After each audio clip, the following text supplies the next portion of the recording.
right, what is up, everybody? I'm here with Mr. Stan 2 from Two Stands Fishing. We are here to talk about a day that we shared with you not too long ago.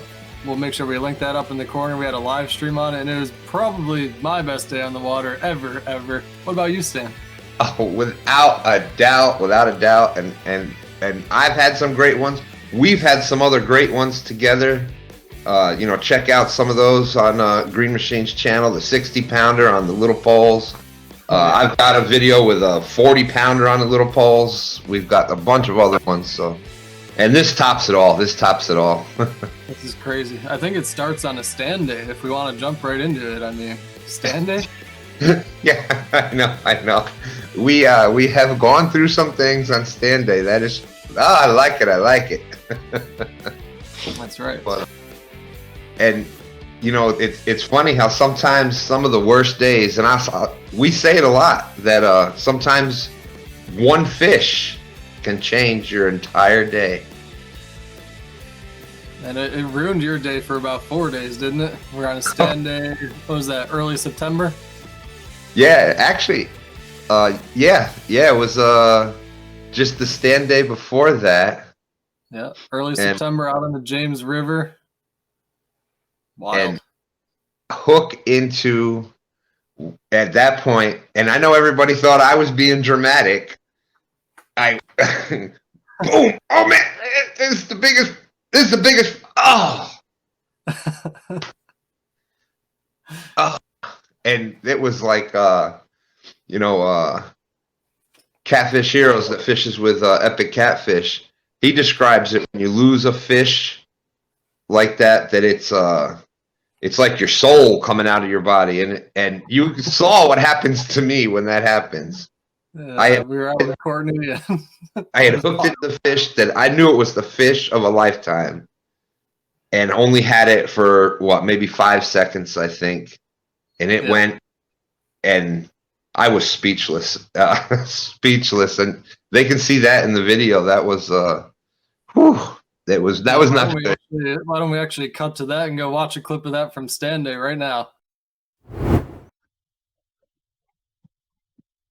Oh baby, there's the fish. That looks like a good one. Is it? Yep. Oh man. Oh baby, did it again. Let me get this up. Do you believe this? Just in the nick of time. He's like, oh man, I can't even gain ground on this one yet. Yeah. There is a rock left, so if he runs that way, we gotta get nervous. Try and pull him out with the motor.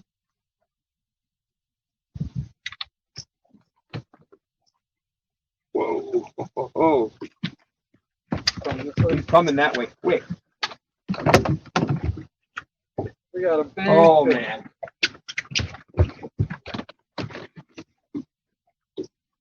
Here we go.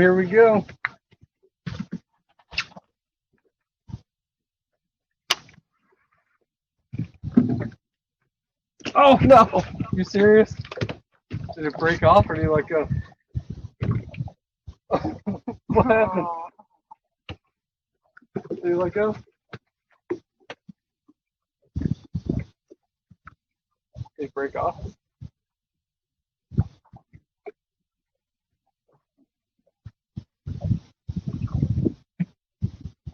Oh my god. What? That's weird. Stole our weight. Maybe that's what he was biting. I don't know what to say. I'm uncomfortable.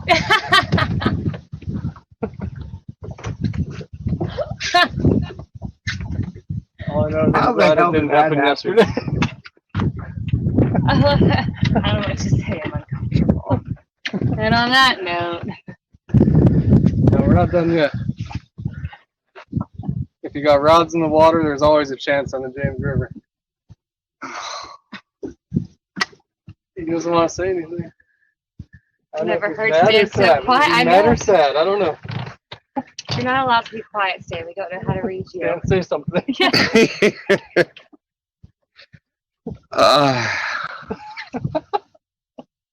We're laughing laughing because we're uncomfortable. I'm sorry. Don't be uncomfortable. My soul was No, just. I mean uncomfortable because it's sad and so devastating. My soul was just stolen again. I bet you it's the same fish that gets me every time here. All right, so that was the first stand day, and Stan is finally speaking again, but he was not saying words for a while there. Courtney was ready to leave. She was uncomfortable. I didn't know how to console him. And he was thinking about that thing for a while.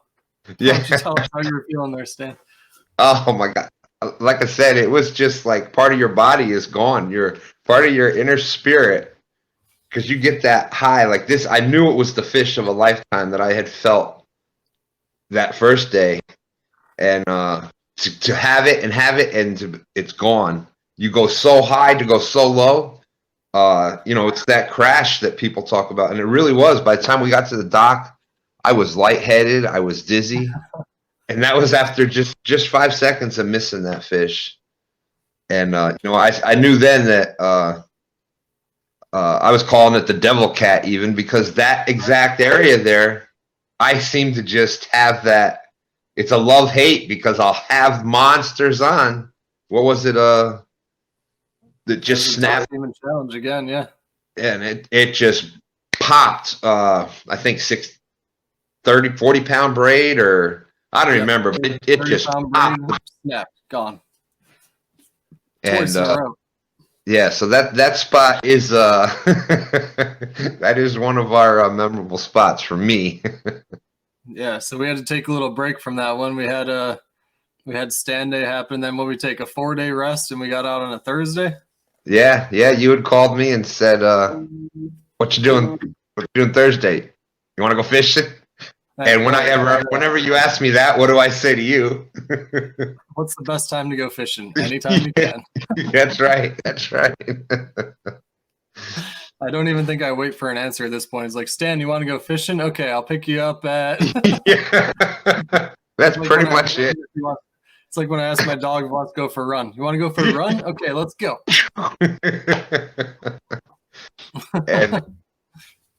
And it's been a frustrating. I mean, we've had great successes, but we've had those challenging times. It's been a challenging year on the James this year, and other places also, talking with a bunch of different people. But we say it a bunch. That's what makes you a better angler. You keep going out. If we went out and caught fish every single time out, it wouldn't be as fun as it is. But you learn from those slow days.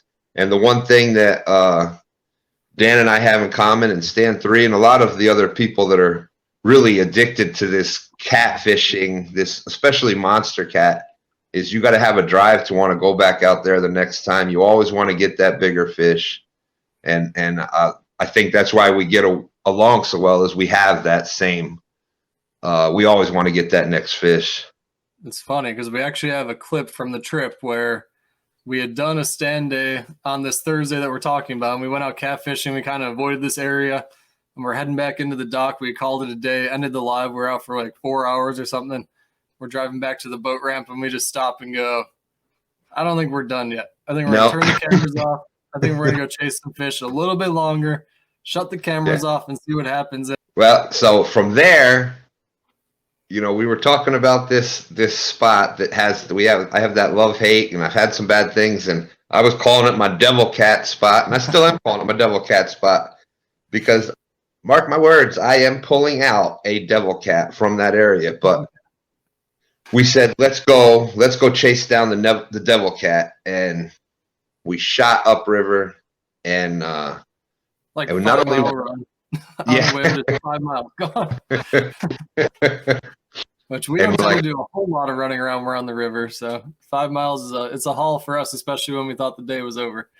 Yeah, that was. But that's where sometimes that's what it takes. You just gotta forget the day that you had. And we caught a few fish that morning. It wasn't like a skunk day. We did catch a few fish, but nothing like what we wanted. And so we were even talking about trying to do different things. That's how we're gonna attack this thing. We're gonna drift. We're gonna bump. We're gonna do whatever. And so that's always things that we're talking about. And Yeah, and one thing we're always talking about is there's all these specific, areas in the river, but how you fish a lot of them really makes a difference. So after many, many trips out this way, we kind of narrowed in on a very specific spot in this very specific spot. And we wanted to make sure we could spend a lot of time just putting baits exactly where I want them. When I say exactly, I mean we can see them beneath us on the sonar, and we know what's next to us, and we know what's over here and what's coming up and where the next hang up is, and we want it exactly where it is.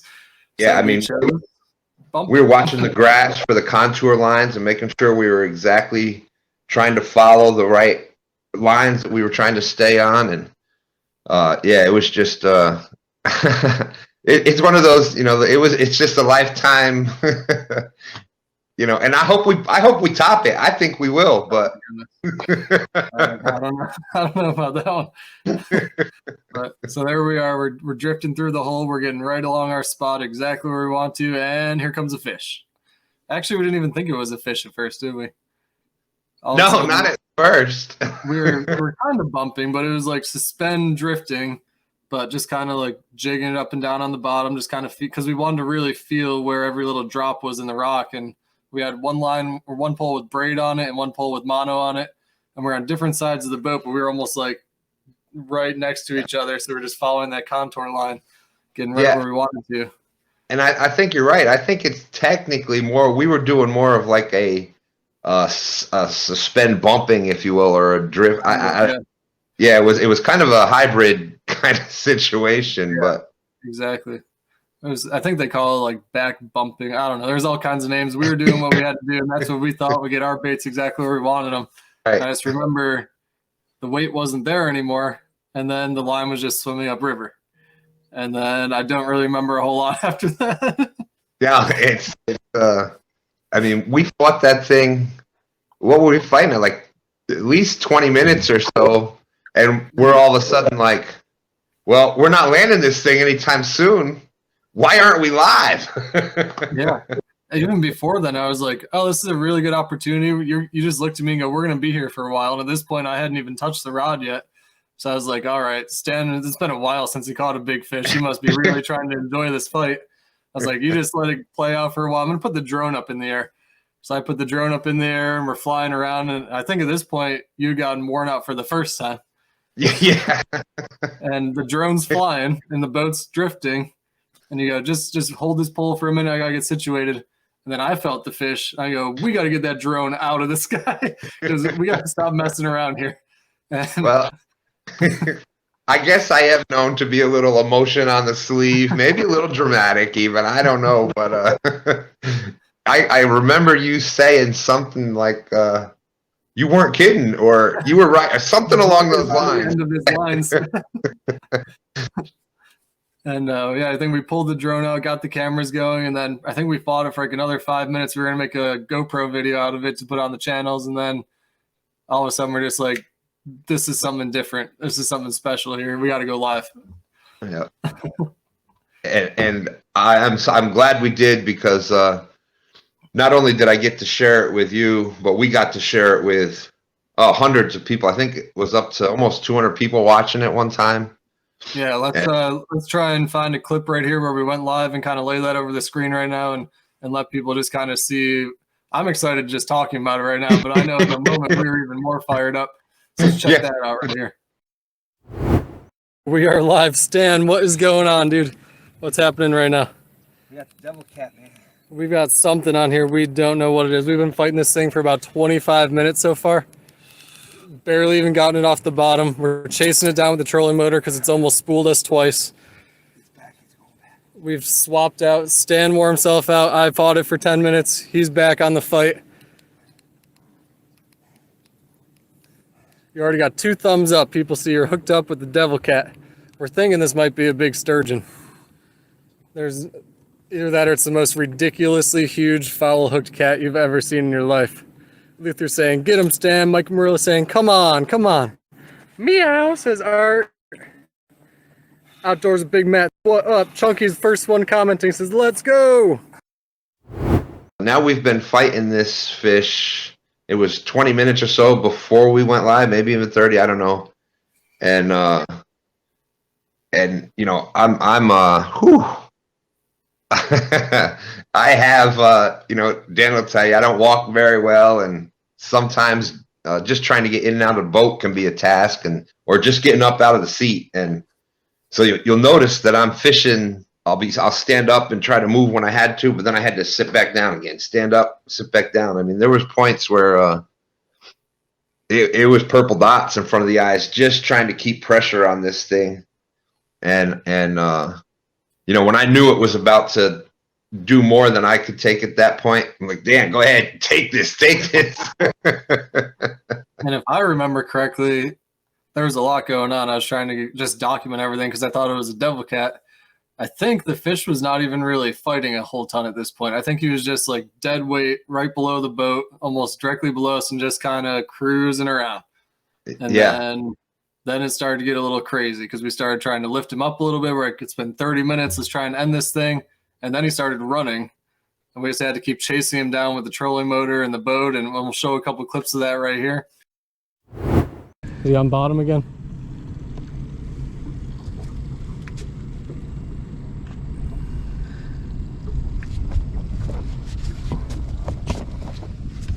Oh yeah, that's a good idea. Pull up to the bank and jump in with him.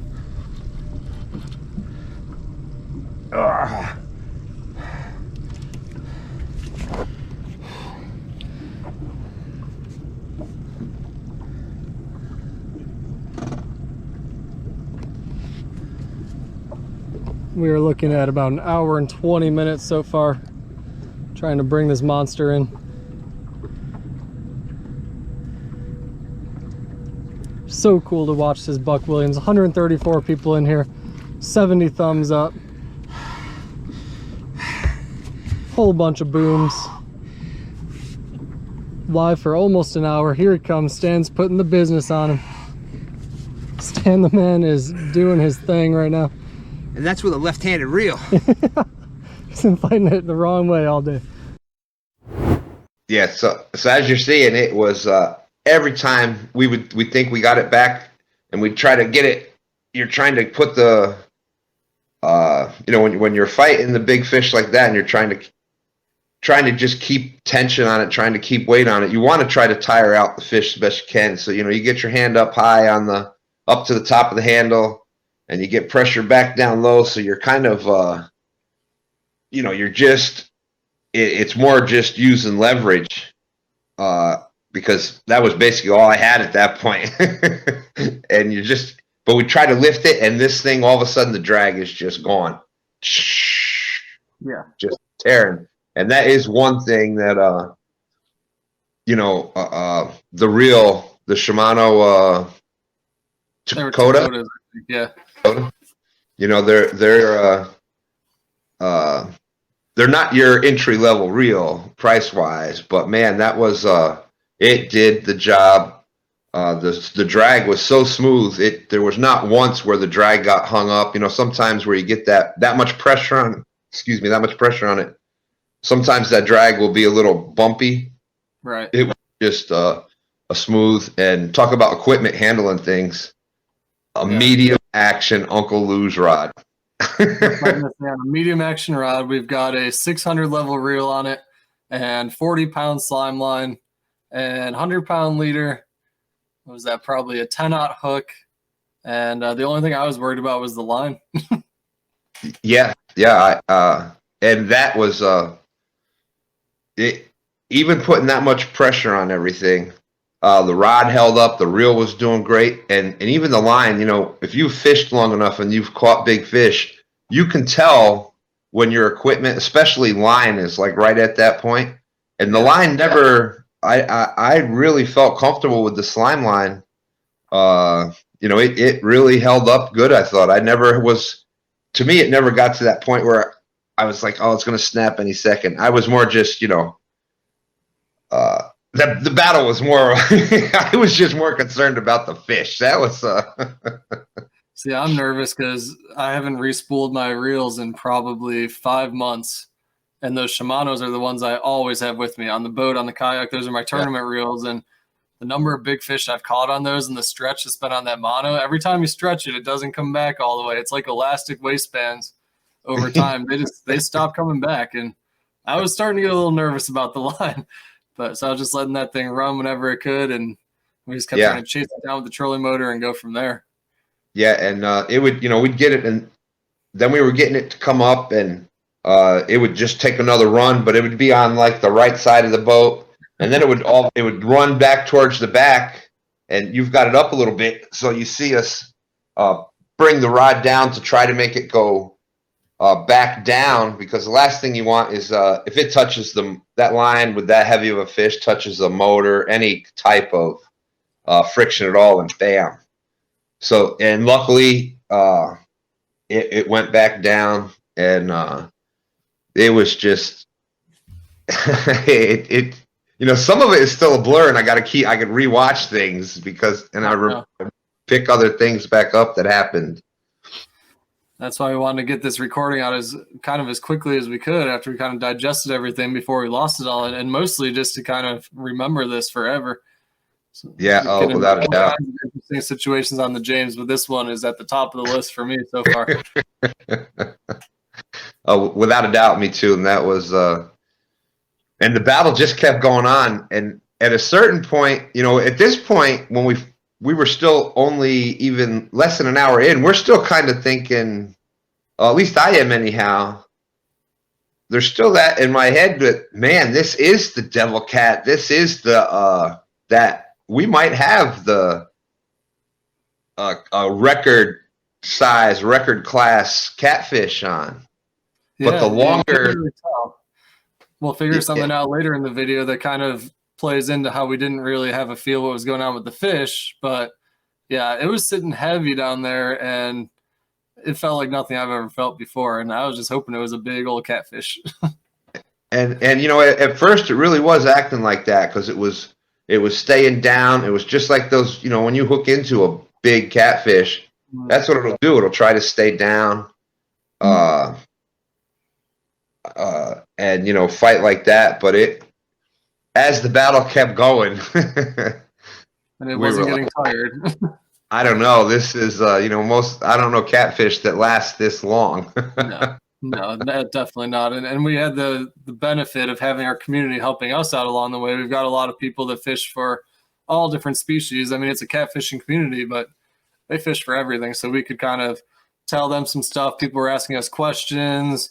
We even got to a couple points that we'll get into here in a minute where we had to kind of think ahead and plan for what was going to happen based on whatever we saw come up to the surface. So it was awesome to have the community out there kind of walking us through it and just helping us stay level. And last thing you want to do is get just a little bit too excited and pull a little bit too hard on that fish and lose it. So, and I'm glad you brought that part up. The biggest mistake that I know that I do it a lot, and I know a lot of other people out there do the same thing, is you catch an average size fish and whatnot. It's okay, but you hook that big fish, and your first thought is, we got to land it. So you rush things. Yeah, now.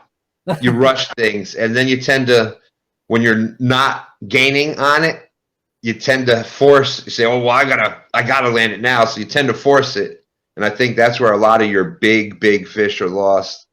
I've talked with Epic Catfish, Tim Scott, a lot, and that's one of the things that you get that big fish, take a breath, and then go from there.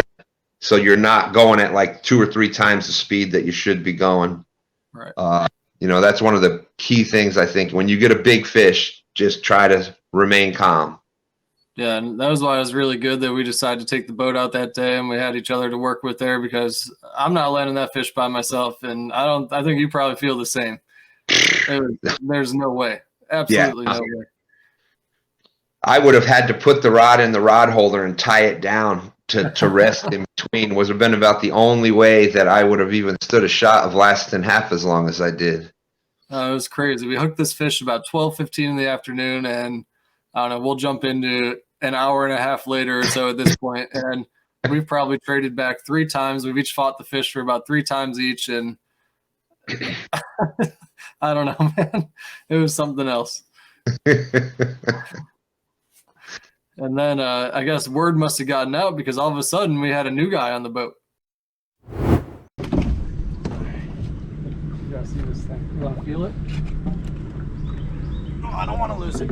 Oh, he's good. You got to feel the power of this thing. I think your dad needs a break anyway. You need a break? Sure.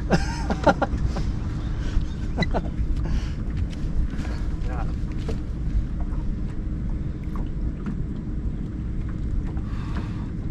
Feels Like you got a log. Oh, it didn't feel like a log before. We're still live, I guess. Stand 3 is here. That sturgeon is done now. Uncle Lord, Lou's give me rod the sails. pole back. Uncle Lou's rod sails after this. Woo! Yeah. Stand 3, my B-Day twin. And stand 3 snaps it off. Not to mention about 40 people watching us around the water.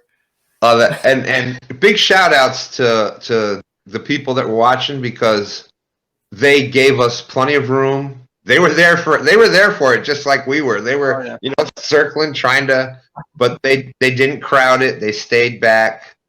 So big shout outs to them. That could have been a bad, when you're fighting a fish like that, and it's making runs, like we were spooled. We can do to control them. Yeah, we were spooled double the time. Around. I mean, there's a stretch of river we covered up and down a couple times. It was probably over a 1/10 of a mile long. Just up and down and back and forth and up into the shallows, back down into the 50-foot sections, back up into the 20-foot sections, just wherever this fish wanted to go. And one of the coolest things that I didn't realize was happening at the time, but after kind of learning a little bit more and thinking back on it, there was a lot of surface activity happening while we were fighting this fish. And a lot of sturgeon jumping, breaching the water. And from what I've learned, I don't know if it's true or not, but that's kind of like their communication way. So I'm thinking that one of their buddies is stuck down there and they're trying to signal each other and just kind of say something's not right here, because I couldn't believe how many sturgeon were jumping during this whole thing. Yeah, that was a good point, because you'll even hear us. Whoa, there's another one. Whoa, there's another one. Is that on camera? I'm not sure we actually caught any of them on camera, but at least one. Yeah, we got one on camera, that's for sure. And that first time, so we still don't know. We still didn't know what this was. We were fighting it. And, then you start getting that feeling, okay, please, just let me see what it is. I at that point, if we would have lost it without seeing it, I would have been that. I might not have made it home that day. Yeah, looking back at some of the video and kind of the things we were saying, we were pretty much on the right track, but there's always that mystery until you see that fish. And we had chat blowing up. We had like almost 200 people in the chat from all over the world telling us, it's a 60-pound blue hooked in the tail. It's a big old flathead. It's whatever. And we're just like, no, it's not. I've never felt a fish like this in my life. Like, it has to be a sturgeon. It has to be. And then I think pretty deep into the fight, Mr. Tim himself pops in and he goes, there is no flathead that's fighting for an hour and 15 minutes and next to no current, which we didn't really have at the point. The tide had just kind of switched, and it wasn't this time of the summer. There's not a ton of tidal flow through that section of river. And there's no way a catfish of any breed or size is lasting that long in a fight. Right. They may fight like that in the beginning, but when you're approaching, over the hour mark and hour and a half mark, and it's just not they just can't. They don't have the energy supplies. They don't have the oxygen supplies to last that long. That's right. Yeah, no, you fight a big blue and the water is almost 80, 90 degrees, and you get a good couple minutes, and then they're floating up. They're ready for it to be over. But we've caught our fair share of those, but yeah. But so we're still fighting it, and we're just let us see it, and then I don't even remember the words we used. It's coming up, and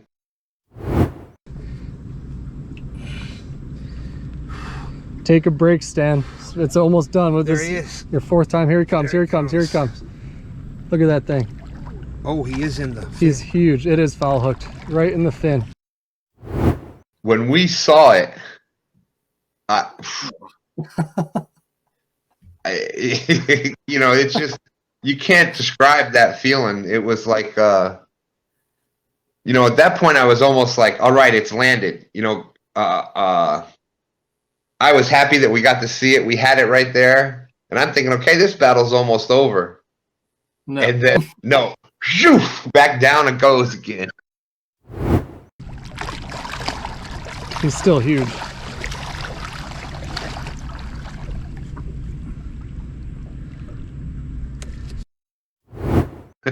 And I think, if I remember correctly, I saw that fish kind of see us, and I saw him get this look in his eye and turn his head and start to go. And I was like, this fish is gone, and just stands buried over the boat, rod in the water. Yes. This fish is peeling all the way back down. I think he worked himself up into about 15 or 20 foot of water when we first saw him. And then he said, I remember where 50 foot is. And he went under the boat all the way back. Yeah, and that is one of the pictures that have been out there, is where I'm just doing everything I can just to hold the rod and keep the rod connected to the boat and keep the fish connected to the rod. That's one of those times where you're happy that your drag is weaker than your line. I think we have like 25 or maybe 30 pounds worth of drag and 40 pounds worth of line strength on there. So that was probably a good setup in retrospect. It just took a while.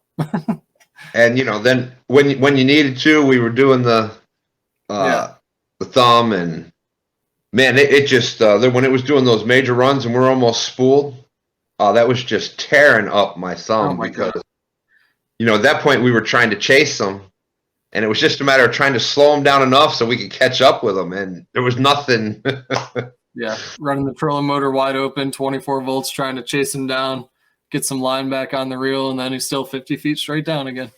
Yeah. Which reminds me, I probably got to replace those drag washers on that reel. Yeah. Yeah, they got to work out that day, that's for sure. That's right.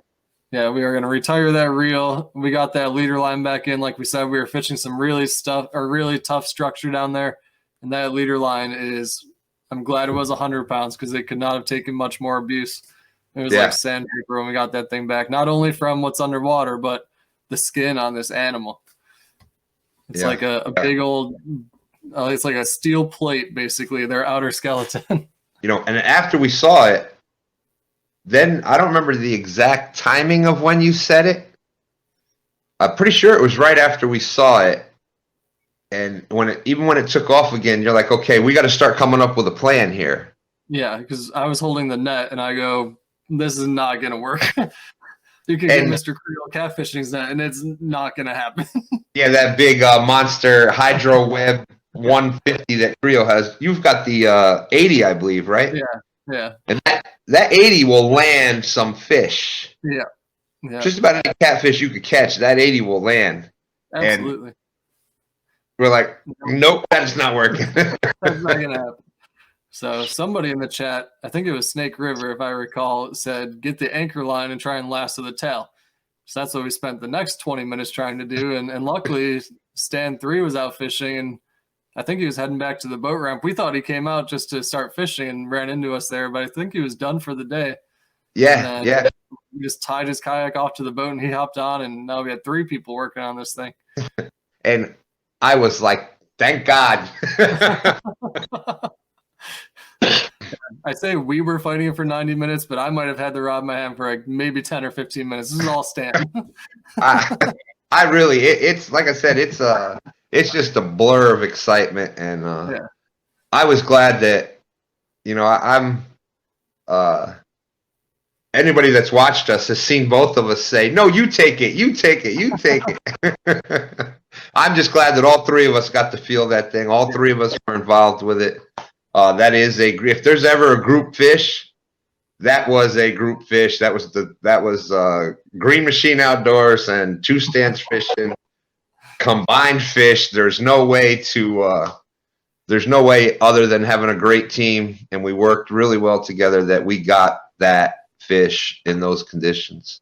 Yeah, and there was a little bit of luck involved there too, because this fish started running wherever he wanted to in the river. He could have went the complete opposite way and went downriver, but luckily he went right back to the marina. So our plan is we had probably 20 minutes to come up with a plan, and then a couple of failed plans of trying to lasso the tail that just weren't going to happen. We're like, should we get in the water? Should we try and get him from here? Like, I don't think I want to get in the water with this fish. We're like, why don't we just pull him up onto the boat ramp? because every time we got it to next to the boat and we thought, okay, it's over. You go to reach the tail. Nope. Wham! Out it goes again.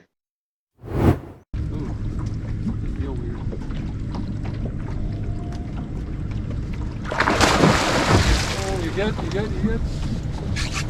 Woo! I don't know if that's gonna do anything. Good job, Stan. Keep it up. I have There were never probably 3 or 4 seen. times where I saw you just buried with that rod and I thought it was gone.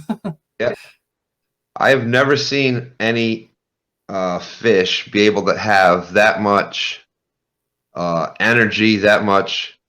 But you know, then you think about it, that makes sense because they're migratory. They travel from Nova Scotia all the way down, and they have huge energy supplies. So Yeah, absolutely. The fish in the James alone, from what from my research says, is they've gone all the way up the East Coast. They find them up north in New England, and then a lot of them made them up in the tributaries in Georgia and everything. They track them all over the world, and they just come back to their spawning grounds to spawn. And these fish travel. yeah, and I'm a shout out to the. They're doing a research program here and trying to find out more about them. So big shout out for that because we really need to. These fish need to stay around. Let's just put it that way. And I just like being out there watching them half the time. And that adds a whole nother element to the puzzle because at one point they were on the endangered species list. They still might be, I believe. So we talked about it a million times about what we might do if we ever hooked one because they feed on a lot of the same stuff the catfish do. I think we caught this one on a hook with some cut shad in it. Granted, it was foul hooked, but I imagine he was probably interested in that cut shad. And that was probably part of the reason that our drift kind of pulled that line over his shoulder and hooked him in the pectoral fin. But we knew in the back of our minds we had to be really careful because we were drawing a lot of attention right by the boat ramp, right where all these research studies happen. And we like to treat the fish as nice as we can. And we don't want to do anything we're not supposed to do out there. So, we were asking the chat, are we going to hurt this fish if we fight it this long? It's been almost 2 hours. Should we just cut the line? We already saw it. Yeah, at one point, Sturgeon, you're going to be fine. Yeah, at one point, if we thought that we were ever endangering the fish, cut it. I'm not. The fish. Saw it good enough for me. The fish with us is always the most important thing. We try to do the best we can with any fish, small catfish to, that big sturgeon. We try to do the best we can, and keeping the fish, the health of the fish is primary. Yeah, and the one thing we kind of had in the back of our minds is our law is a little bit fuzzy about whether you're even allowed to take him out of the water. Now, luckily for us, this thing was over 200 pounds. We weren't getting it out of the water, but they estimated we got the. Well, we'll wait till after we landed, I guess, to get into the estimation. Okay. But yeah, we'll say it's over 200 pounds. If you look at that thing, you know that it's a monster. Yeah, absolutely. So we were trying to be really careful and just do everything right. And we didn't really know the loss. We were trying to stay on the cautious side of it and not bring the fish out of the water. So when we saw that the boat ramp was coming, we said, let's just try and get him up into the shallows there. Hopefully we can get a picture. And a whole new element to the battle kind of developed right there. We got stand 3 on the boat. We're trying to drive the trolling motor up there. And it got a little interesting up in there too. Yeah, so let's actually pull up a picture of the dock here and kind of talk about some of the struggles we had getting that fish in here. I don't want to show too much of the fish just yet. I know people have seen it, but all right, maybe I can zoom in on this picture. Oh, that's perfect. A little teaser there. All right. Everything but the fish. So look in the background there. You've got all these dock pilings. And this is like a tournament landing on our river. This is Osborne Landing. They've got, I think, 6 bays to dump and retrieve boats in here. So this is 1 or 3 bays where you have an in and out on either side. So we've got a couple of these piers on either side. And we brought the fish in from over on the right-hand side up here and had to bring them all the way up in here. I think we're in the middle bay, if I recall, maybe the one to the left. But when he got in there, he got a little squirrely. Bring him right into this dock sit. No. Yep. Yeah. Huge sturgeon. A dinosaur. Oldest fish in the river. Able to get it over the net. We're going to lose him right here. He just went underwater. kind of helping. He's going. He's gonna go right through the dock, isn't he? No, he's going back out. Watch Right the here, dock. he's right here, Yeah, he's right here. turn. He's right here. Holy crap! Holy crap! Where is it? Do you see that thing? Here, Stan, this is the plan. Going to the dock. I'm gonna hold on to the dock. Oh, he's going to the dock? It's going to the dock. I thought was good. That's not bad. No, I caught this little. He's right here, he's right here, he's right here. All right, here. Let's try and bring him around the front and we'll pull him up the side. He's huge.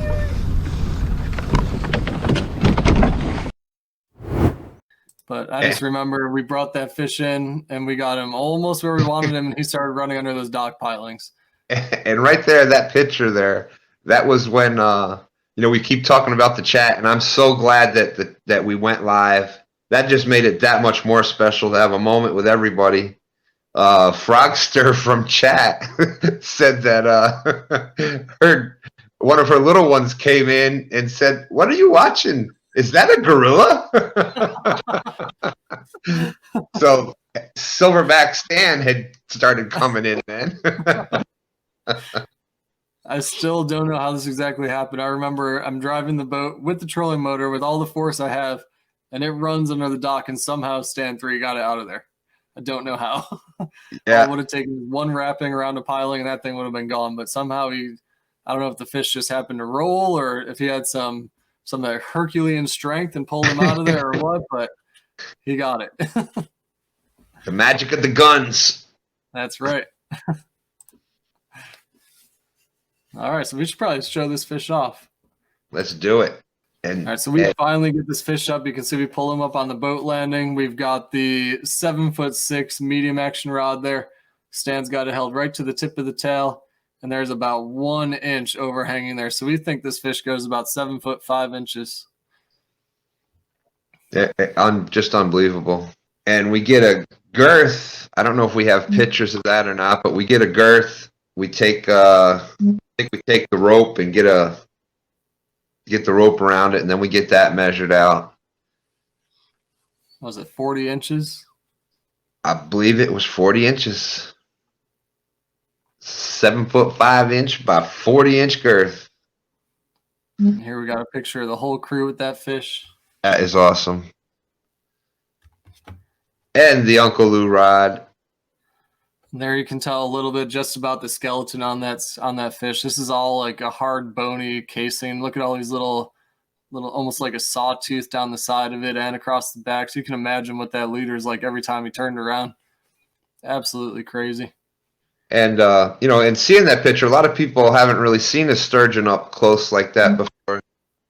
There's a lot of, the lake monsters describe that hump in the water with these spikes on it.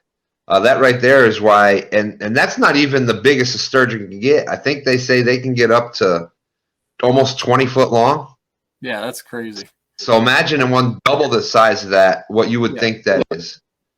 So you wouldn't have a chance. It would spool you instantly. Oh, without a doubt. Without a doubt. One thing I've learned since is that the ones that we see breaching are the males. The females have too many eggs inside them, and they're the big, fat, heavy ones. So this is probably a female if I had to guess. Oh. A lot of people were asking, did it jump while we were fighting it? And no, it didn't. It was just kind of hanging down in a hole, which is a spawning female, I would assume, and it's a big, fat, heavy, girthy fish. Yeah, that fish wanted to stay down in the depths, that's for sure. And its friends were not happy we were messing with it. All right, and we were talking about how special it was to be sharing this with chat, and you saw that we got the measurement with the using. Sometimes when you catch fish this big, and you're not looking for that. You don't have the measuring tapes and things. The biggest we have is a 60-inch musky bumper board, but no. So we get that. Yeah. So we get that, and then I think we use the anchor line to get the girth, and we get that out in chat, and chat's coming back with looking. We're like, if somebody could do the guesstimate on that, and they're looking it up, and they came back with 212 pounds is the estimated You don't know if it's estimated, but and you know me with the twos, I'm saying it was 222, but over 200-pound fish. What's 10 pounds here or there? You know what I mean? So we were just thrilled. And one of the things that I always say, it's not the size of the fish, it's the size of the excitement it gives you. Well, when you get a size that big and that much excitement, that thing is a fish of a lifetime. Yeah. And it was awesome chat helping us out with even the weight of the fish. And so we were, at that point, we kept talking back and forth. We wanted to make sure, as you can see, we always kept the gills in the water. That was our main concern.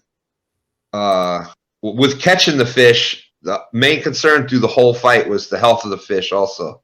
Like I said, as you can see, we always kept the fish in the water. The water was on the gills the entire time, which I think was really important. That's what we were going with. That's our thought process anyhow, and that was what was coming from chat. And that fish was telling us he was ready to go. Yeah, this is what surprised me, because you know, you land even in the bass fishing world, you only fought that for a few minutes. You know, you're putting it back in, you're getting water over its gills. Catfish, you know, same thing. If you fought a big fight with a catfish, you're holding on to it until you're helping support it until it gets back some of that oxygen and gets itself righted and things like that again. Well, we turn around, we get the pictures. Everybody's, you know, there was a whole group of people up on the boat ramp, and we were local celebrities there at that time. I mean, that was the big to-do there that day. But we just turned the fish, and I'm expecting to maybe have to go back and forth with it a little bit or not. We turn it, and as soon as within seconds, it just whoosh, gone. And just took right off. It was just amazing. He wants to take off. Okay, here we go. You get the idea. All right, ready? There it is. It's almost 7 to 6. Get this beautiful release. Did you see the release? There you go. Awesome thing. Yeah. Boom, boom, boom, baby! Sweet doggy. Yeah, it was wild. And then you were pretty tired after that, weren't you?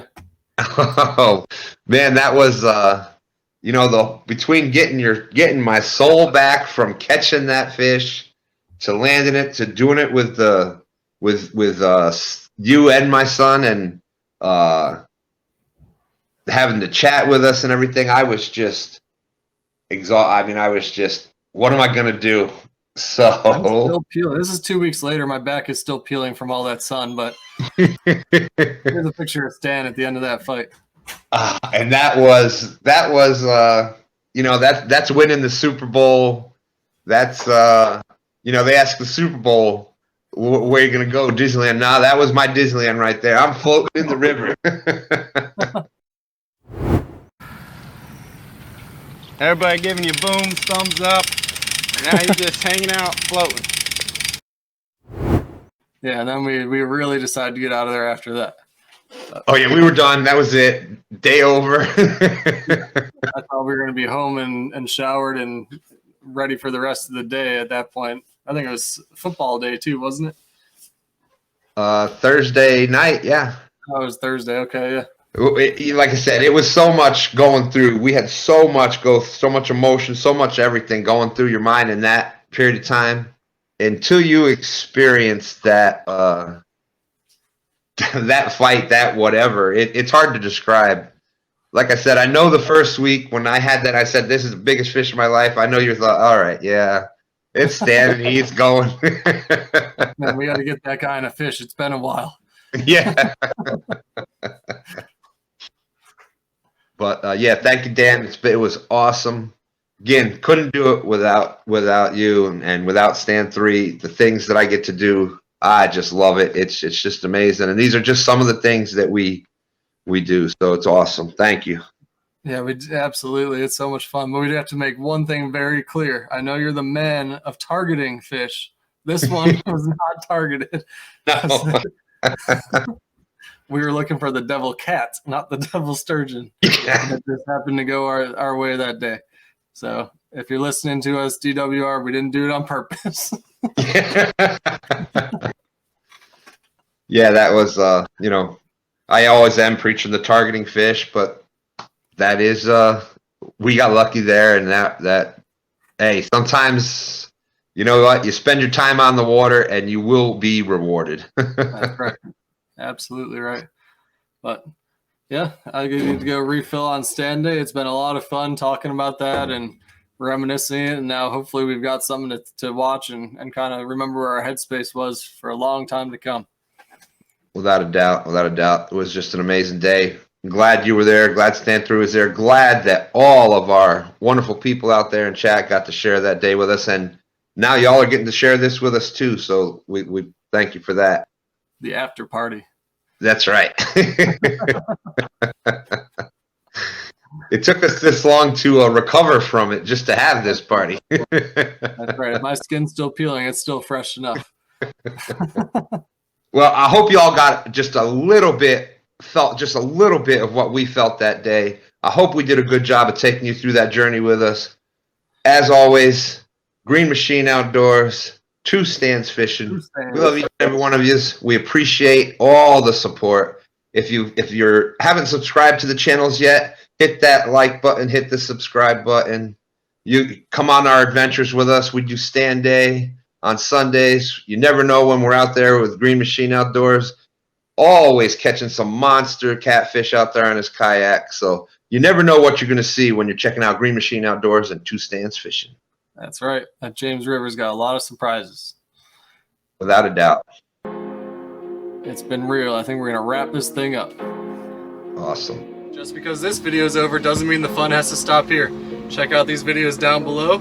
Catch you some more goobers while you wait for our next video to drop. Later.